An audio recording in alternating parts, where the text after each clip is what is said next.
আমার সাজানো গোছানো সংসারের কাজ এইভাবে একা হাতে গুছিয়ে সপ্তাহে একদিন করি। নমস্কার, শুভ সকাল। সবাইকে জানাই অনেক স্বাগত আমার পরিবারে। আশা করছি হয়তো সবাই ভালো আছো, আর আমিও তোমাদের ভালোবাসায় অনেক ভালো আছি। তো গতকালকের ভিডিওটা যেখান থেকে শেষ হয়েছিল ঠিক সেখান থেকে শুরু হয়েছে। তো কাপড় চোপড় তো অনেক কিছু ধুয়েছিলাম, সেগুলো নিয়ে আসছি, এনে কিন্তু জায়গাটা জায়গার মতো সুন্দর করে পেতে গুছিয়ে নেব। যেহেতু মোছামুছিটা আগেই করে নিয়েছি, এখন শুধু সমস্ত কিছু গুছিয়ে রাখবো।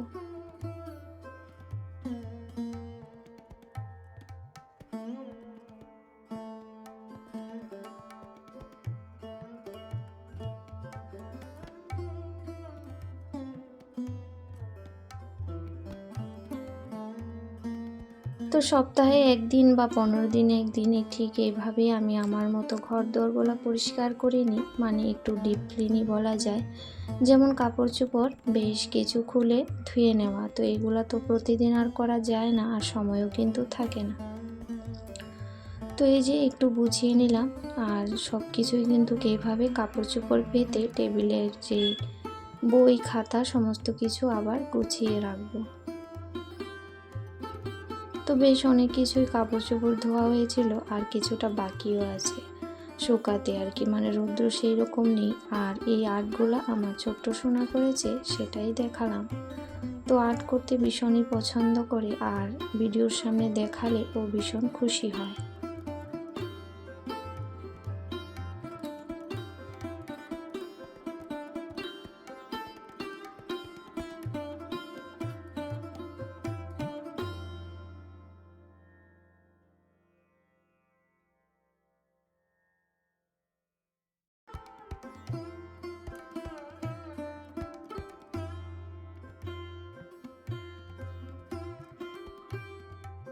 তো তার আগের ভিডিওতে যে সকল বন্ধুরা তোমাদের মূল্যবান সময় আমাকে দিয়েছো, সবার জন্যই কিন্তু অন্তর থেকে অনেক অনেক ভালোবাসা সবার জন্য। যারা নতুন হয়ে আসছো, যদি ভিডিওটির কোনো অংশ একটুও ভালো লেগে থাকে তাহলে আমার পরিবারের থেকে যেতে পারো, আর তোমাদের একটু ভালোবাসা আমার জন্য রেখে যেও, আমি ঠিক সময় মতো চলে যাব। আর অবশ্যই কমিউনিটিতে লেটার রেখো, কারণ অনেকে আছো পরিবারে না এসে এভাবে কমেন্ট করছো, আর আমি কিন্তু বুঝতে পারছি না। তো যাই হোক, আমার ওই ঘরটা গোছানো হয়ে গেছে কমপ্লিট। আর এই যে এখন বেডরুমে এসে বিছানা বেডশিটটা পেতে দেব। তো আজকে বেশ অনেক দিন ধরে বৃষ্টি হয়ে যাচ্ছে, একটু কিন্তু রোদের ঠিকানা নেই। হালকা একটু বৃষ্টি বদ্ধ হলেও আবার মাঝে মাঝে ঝিরি ঝিরি বৃষ্টি হচ্ছে। তো মোটামুটি সব মিলিয়ে অনেক জায়গাতে বৃষ্টি হচ্ছে। আর আমাদের তো ভারতবর্ষের অনেক জায়গায় দেশ বিদেশেও বৃষ্টির জন্য খুবই সমস্যা হচ্ছে, অনেক ক্ষতি হচ্ছে। তো যাই হোক, প্রকৃতির নিয়ম, কারোর হাতে কিছু করার মতো নেই, শুধু সবাইকে সাবধানে থাকতে বলবো আর কি। সবাই খুব সাবধানে চলাফেরা করো। তো যাই হোক, এখানে কিন্তু বিছানাটা আমি গুছিয়ে নিয়েছি।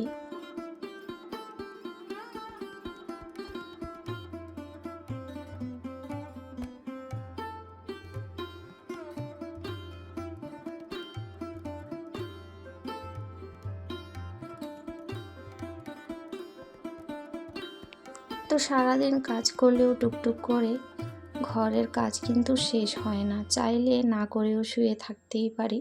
কিন্তু এই যে আগোছালো জিনিসপত্র, ঘর আগোছালো হয়ে থাকলে মোটেও ভালো লাগে না, আর মনে হয় যে কতক্ষণ এগুলা গুছিয়ে সাজিয়ে রাখি তাহলে কিন্তু ভালো লাগে, আর মনটাও বেশ শান্তি পায়।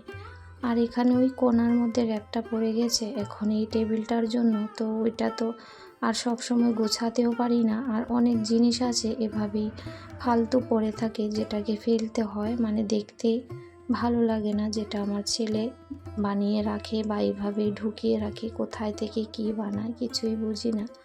তো যাই হোক, সব কিছুই মোটামুটি গোছানো হয়ে গেছে এখন আমার।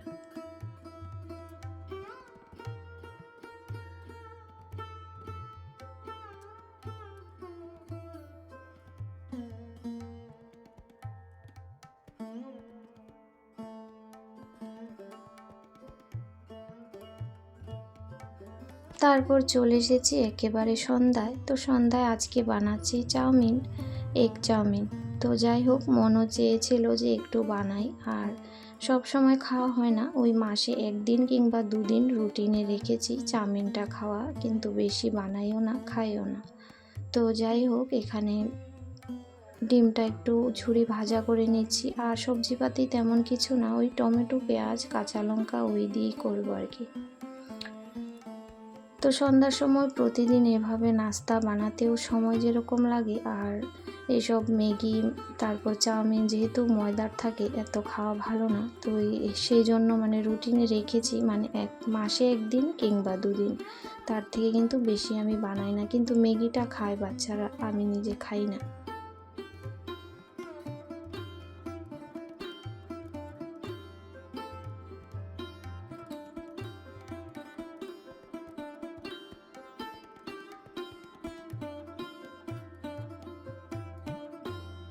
তো যখনই কিছু বানাতে আসি, রান্না করতে আসি, কারেন্ট তো থাকেই না, কি বলবো।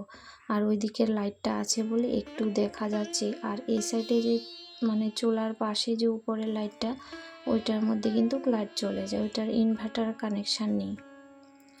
তো আমাদের এখানে যা লাইটের সমস্যা, বলার মতো কোনো শব্দ নেই। সারা দিনের মধ্যে যে কতবার আসা যাওয়া করে, কি বলবো।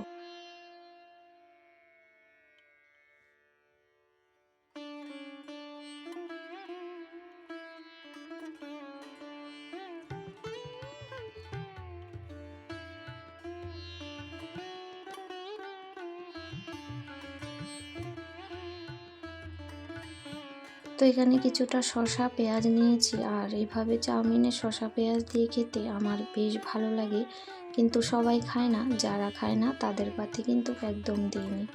তো একদম চলে এসেছি পরদিন সকালে। এখানে কিন্তু রান্নাটা বসিয়েছি, আর করেছি হচ্ছে ভিন্ডি আলু ভাজা। আর করছি এখানে মাছগুলো ভেজে নিচ্ছি, মাছের পেঁয়াজি করব। আর করব হচ্ছে মাছের মুড়ো দিয়ে কুমড়োর ঘন্ট করব।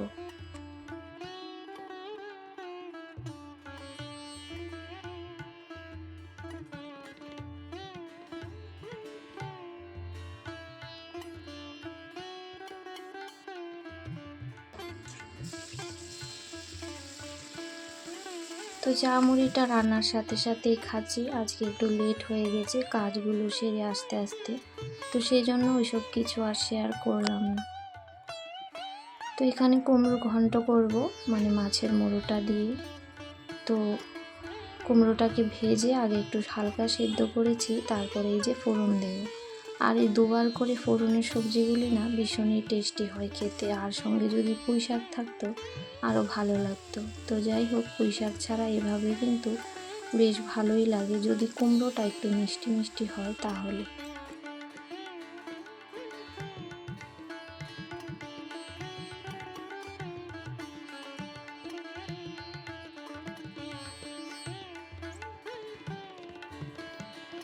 তো ওইদিকে আবার চা করে নিয়েছি, বাবুকে চা আর একটু টিফিন হালকা ফুলকা দিয়ে আসবো। তো এই চায়ের পর্বটা আমাদের ঘরে সারাদিনই প্রায় অনেকবার চলতে থাকে, প্রায় 3-4 বার বলা যায়। আর এদিকে কিন্তু মাছ পেঁয়াজিটা বসিয়েছি, কিছুটা পেঁয়াজ পেস্ট করে দিয়েছি, কিছুটা ফোড়নে দিয়েছি। আর এভাবে মাছের পেঁয়াজি খেতে না খুব ভালো লাগে। আর ধনেপাতা হলে তো বেশ ভালোই হতো, কিন্তু এই সময় ধনেপাতা পাওয়া যায় না। তো এইভাবেই সমস্ত সবজি আমার রান্না কিন্তু হয়ে গেছে, আর সঙ্গে রান্নাঘরটাকেও খুব সুন্দর করে পরিষ্কার করে নিয়েছি।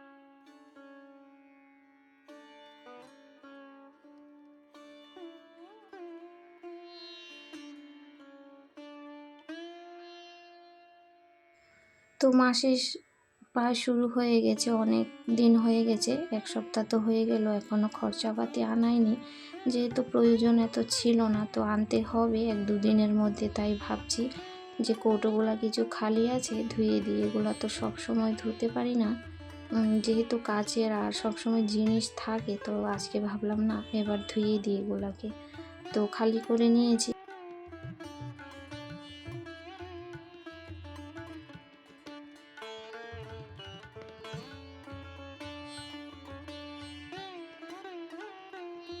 তো তো এগুলোকে ধুতেও কাচের জিনিস আমার ভীষণ ভয় করে। কাচের যেহেতু 2টা অয়েল বোতল ছিল, সেগুলো কিন্তু ভেঙে দিয়েছি আমি একটা, আর আরেকটা আমার ছেলে। তো যাই হোক, এখনও পর্যন্ত এগুলো আছে। আর ছোট যে বয়ামগুলা কাচের, ওইগুলা কিন্তু ওর মধ্যে থেকে 2টো ভেঙে গেছে। আর এগুলা তো আমি কত সাবধানে ধরি,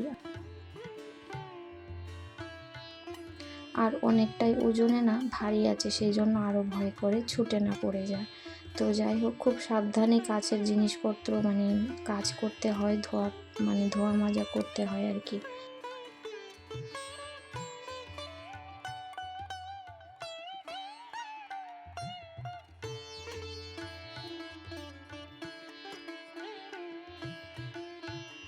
তো যাই হোক প্রিয় বন্ধুরা, আজকের মতো ভিডিওটি এইখানেই শেষ করছি। আগামী দিন আবারও আসবো নতুন ভিডিওতে। ততক্ষণ পর্যন্ত সবাই ভালো থেকো, সুস্থ থেকো।